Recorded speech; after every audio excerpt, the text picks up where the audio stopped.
بسم اللہ الرحمن الرحیم۔ مرغ، گدھے اور کتے کی آوازوں کے وقت کی دعا۔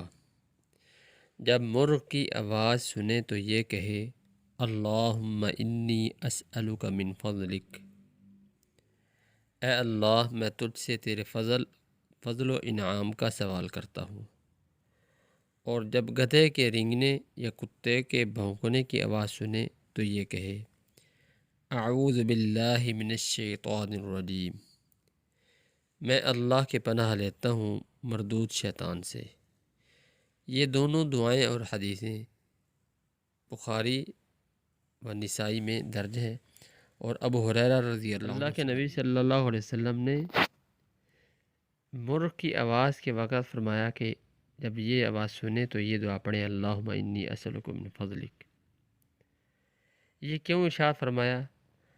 اس لیے کہ ایک اور حدیث میں اللہ کے نبی صلی اللہ علیہ وسلم نے فرمایا کہ جب مرغ آواز نکالتا ہے تو وہ فرشتے کو دیکھ کر آواز نکالتا ہے، تو لہذا اس وقت یہ پڑھنا چاہیے اللہم انی اسألک من فضلک۔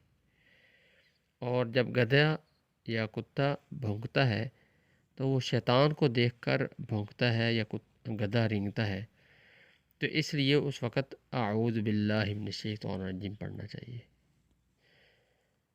دیکھیں اللہ کے نبی صلی اللہ علیہ وسلم کی فرمائی ہوئی ہر بات میں اور ہر دعا میں کتنی ہی حکمتیں ہیں، وہ ہم کبھی بھی سمجھ نہیں سکتے اور نہ ہی وہاں تک پہنچ سکتے ہیں۔